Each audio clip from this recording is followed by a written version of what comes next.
Hey guys, it was more than 5 years Canon has made one of the true APS-C DSLR made for wildlife and action photography, the Canon EOS 7D. And it was about time the company brought out the successor to that very popular action camera.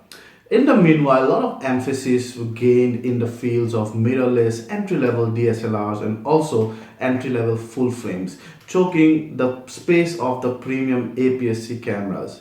But I'm glad Canon did not think so, and that's why we finally had the Canon EOS 7D Mark II, the successor to that very popular 7D. So, is the 7D Mark II still stay true to the genes of the 7Ds and APS-C DSLR per se for action and wildlife photographers? In this review, we're gonna check that and we're gonna see whether this guy deserves your time and money. Let's get started. I'm wildin' out. I'm leaning in. First, let me tell you who this camera is exactly for. Canon lists this camera in the DSLR enthusiast section along with the 7D. Well, I agree, this camera is for the enthusiasts, for the serious amateurs who want to specifically do outdoor photography of action or wildlife, basically fast moving objects, action. And this also can be, by the way, a very good second body for the pro level wildlife or action photographer. For example, someone who uses, let's say, Canon 1DX and want a second body, the 7D Mark II can be a great companion. So there you see, that's the 7D Mark II. It's built like a tank, and as I told you, it's a pro level body, only a smaller sensor. The whole body has a magnesium alloy. It's totally weather sealed, and just like the 7D. And it's pretty heavy. It's about 910 grams. That's even heavier than some of the pro level bodies, like let's say the Nikon 810, which is just about 870 880 gram, and it's only just about a tad lighter than the 950 grams 5D Mark III. It also has patches of rubbers in places where you would hold the camera, giving you a great grip. I like the grip as well. It's wide and it's also well separated from the lens mount here, so that your fingers here does not get cramped. Let's check out some of the buttons and ports and stuff. So on the front side you have for the lens mount and the APS-C sensor, the lens contact point center. You have the IR blaster, the shutter release button, the autofocus assist lamp. You have the DOF preview button and the lens release mount. You have the flash release button out there and your mic and the EOS 7D Mark II written there. On top, again a typical Canon layout, just behind the shutter release button you have an FN button, and then you have your you can say the lone command dial, and then you have four buttons that have two functions mainly. First one is, let's say, white balance, and then your metering, and second one is drive and autofocus, and then you have exposure compensation and ISO, and then the last one is only one. It just lights up the small screen on top so that you can see the information even at total darkness. These two functions, the first function would come in, these two functions would be operated, one by the command dial and other by the dial on the back.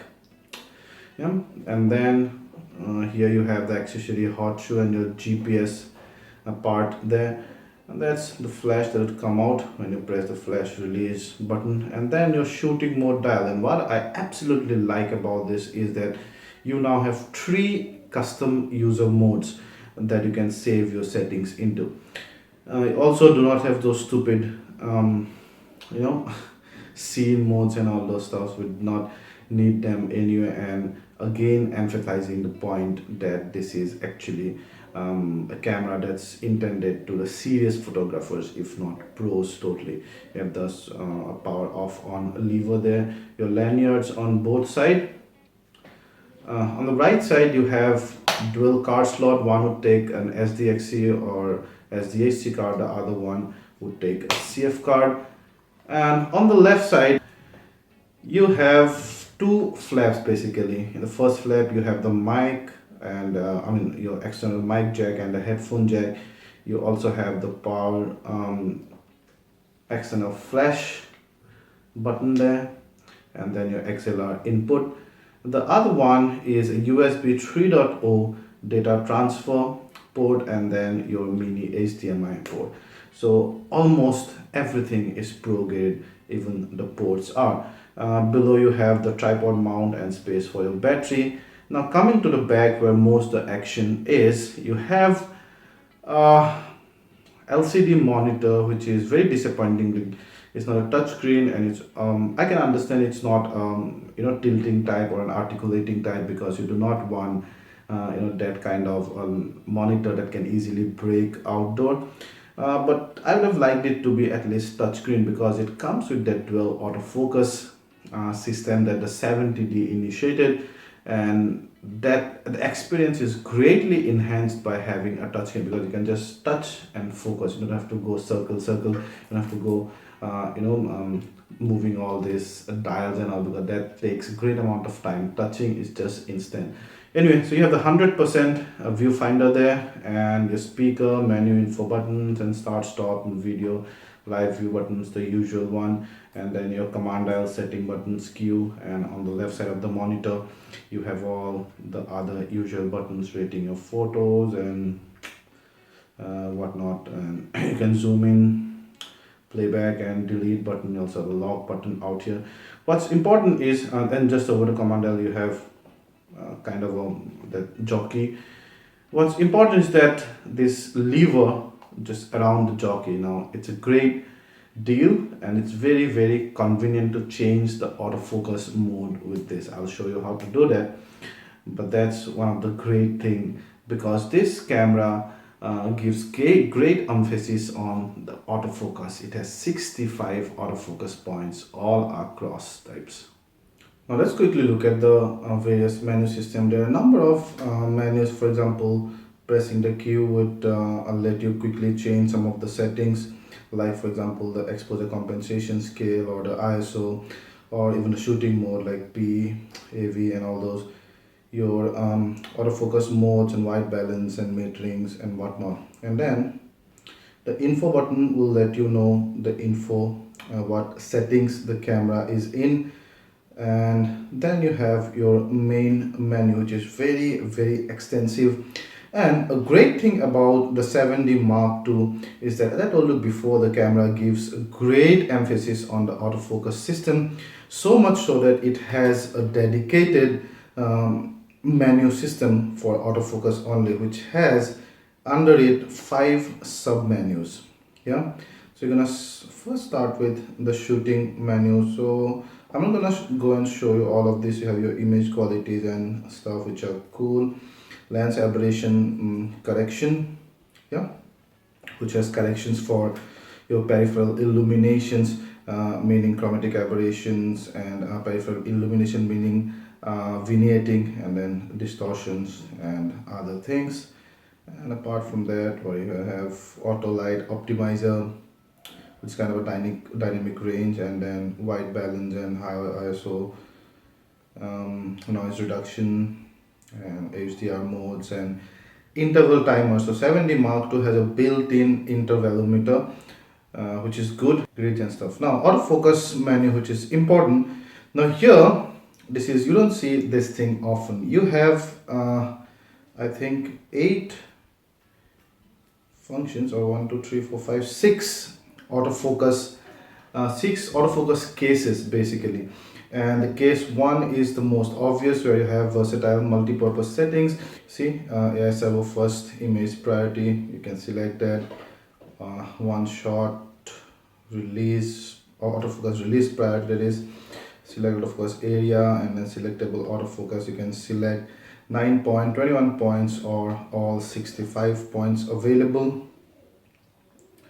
And then your metering, it can also be linked to the autofocus points, and then some of the other things. And then you have your playback menu and system settings menu, and some of the other like bracketing and safety shift and whatnot. And then you also have your favorite menu. So very, very extensive menu system. You also will have a menu when you're looking at the photos. Let's say for example looking at, yeah, and there if you go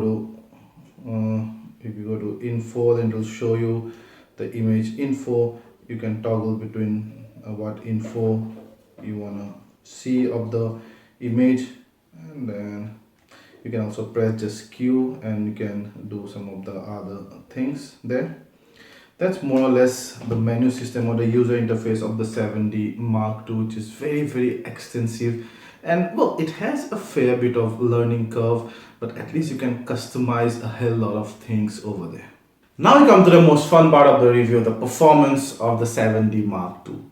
We tested this camera with mainly 3 lenses, the entry-level all-in-one Sigma 18-300 DC 3.5 to 6.3 macro lens, and then the professional grade Canon 100-400 IS2 lens, the newer one. This was released, or this came to India in about December last year, and then the usual 50mm 1.8 that I borrowed from a friend.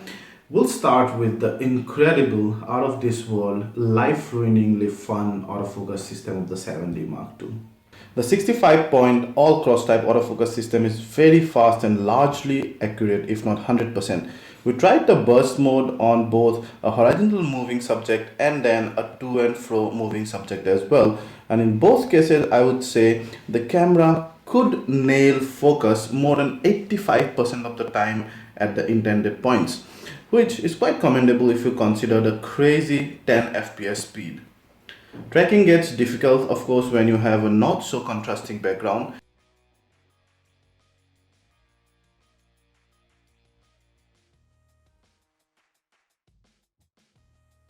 The ITR tracking is good, but it too can be improved, especially while the subject is against light. You can see the success rate of tracking the eyes is much lower when the subject was against light as compared to when he was facing the light. And that's actually true for any autofocus systems, but things are getting better and better nowadays. The dual autofocus system inherited from the 70D is a delight to use and is the best movie continuous autofocus system that you've experienced, even under the low light. I would still give it less marks than the 70D because of the absence of the touchscreen, but at least the laurel stays at home. There are a couple of catches though. You can't servo autofocus at 1080p at 60 fps, only 30 or below that, and you can burst with continuous autofocus in live mode.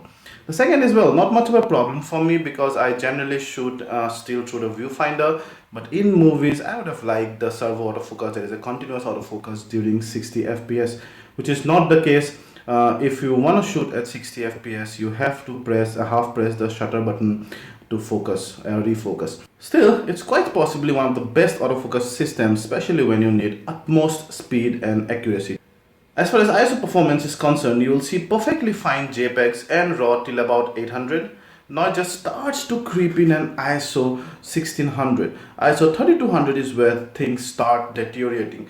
But still, you can use them for online. ISO 6400 and up are really bad with colors deteriorating and then artifacts starts to show up. Throughout the ISO scale, however, the JPEGs are cleaner. You can still use ISO 6400 JPEGs specifically for online. The colors are natural and skin tone is very true. I've always liked Canon skin tones for the fact that they are truer than some of the other close competitors. However, if you intentionally would like to make them slightly colder or warmer, then you have to adjust that in post. Saturation and hue are natural and no problem out there. The 150,000 RGB plus IR metering system is awesome to say the least, and it has no problem separating the zones properly. See the flowers in each case given proper exposure against either bright even on and on the dark background. Now the dynamic range. Well, the DX6 processor makes a significant jump from the previous generations of image processing engines in terms of dynamic range, although still not the industry leading, but I actually like the dynamic range on the 7D Mark II considering the sensor size and APS-C sensor. You can check out the photos below where you would see that although I probably couldn't have pushed farther without blowing up the background, But still, the colors and details were not all lost in the editing, and we actually got some pretty usable stills, although only for web. Battery life, well, the battery life of the 7D Mark II is not exactly superlative, not exactly industry leading, but we still got about 1260 stills and about 16.2 minutes of full HD videos on 2 charges. So you can say roughly half of that, so about 630 and 8 to 10 minutes of video on 1 charge. Again, not exactly something you could brag about, but still it's much better than a mirrorless system. So then the question is, would you buy the Canon 7D Mark II? First is the pricing. So it's about $1,800 in the US, the body only. You also get the kit for slightly over $2,100. That's the 18 to 135 mm 3.5 to 5.3 lens. I don't know why Canon is giving that lens with this body. That's absolutely useless for the purpose that you would buy the 7D Mark II for. In UK, you get it for just under 1,500 pounds, the body only. And in India, you find the body only for just over 1,28,000, which is including the import duty and all. And then with the you also get it with the 18 to 135 and also I think the 15 to 85 mm lenses. Both are very slow lenses. Both aren't exactly your telephoto lenses, and I personally would suggest you, if you're serious about only your action and wildlife photography, then get the body only and get a very fast lens. Now if you can afford the very fast lens, like the 300 2.8, the 400 2.8, the 600, the 800 mm ones, that's absolutely fine, but I don't expect most of us to be able to afford those, specifically if you're not making a living out of it. Then Canon has one incredible lens, that's the 400 mm 5.6. It's very cheap. I think it's only about $1,300 or $1,400. That's very sharp, and 5.6 is a good enough aperture level. So that lens goes great with this. Even this lens is amazing with this, but this is slightly more expensive, not slightly, actually $1,000 more expensive than the 400 mm 5.6, but this also give you more focal range. It goes from 100 to 400, and this one actually is much better than the first 100 to 400 lens. This one is IS2 and also it's an L lens. Your L are the most premium, most pristine lens that Canon makes, and that's denoted by this red mark here. This also goes from 4.5 to 5.6, so at 400 mm you still get 5.6, but you have the choice of 100 to 400. Let's say if you're shooting in a zoo, or if you're shooting some animal that's huge and that's relatively close by, 400 mm might be too much of a full telephoto lens for that particular one.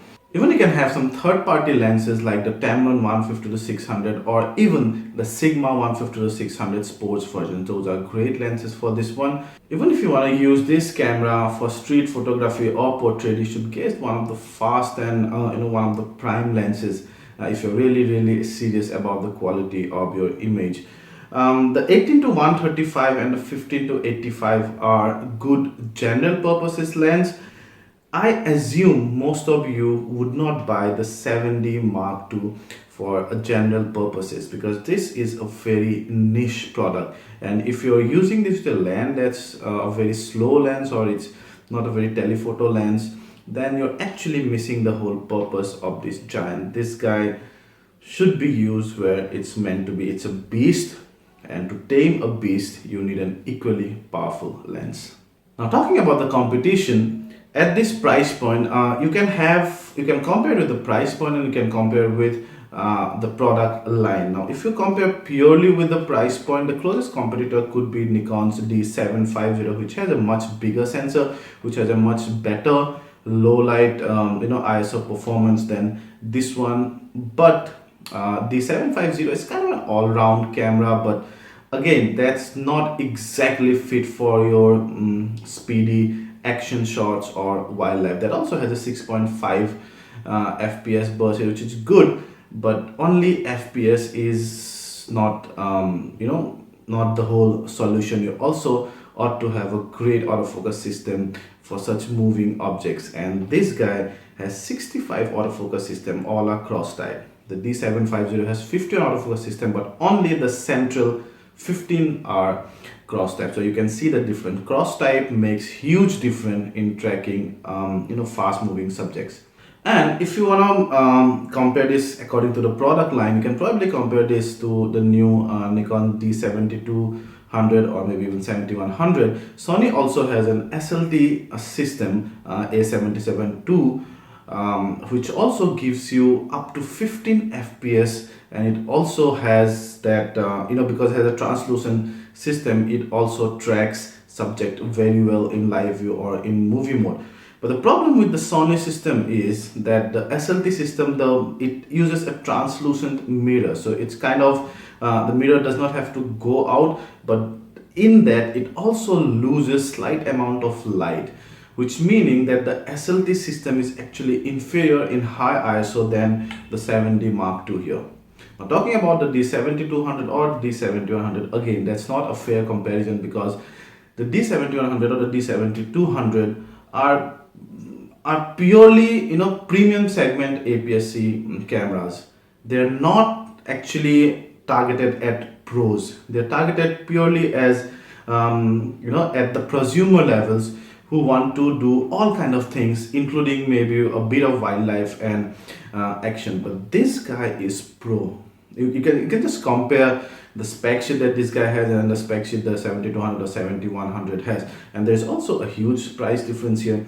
10 FPS versus 6 FPS, 200,000 shutter life, and that one has 150,000 shutter life. You have a RGB metering 150,000. You have all total weather sealing and whole magnesium alloy body. Everything indicates towards a body that actually aims at the pros that want an APS-C sensor, more reach than a full frame on a huge telephoto lens that they could afford.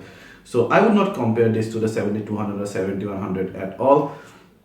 The 7D created a niche for itself, and still I don't see any serious competitor at that price point or at that product line to that particular product. And the 7D Mark II, I think, only just widens the gap.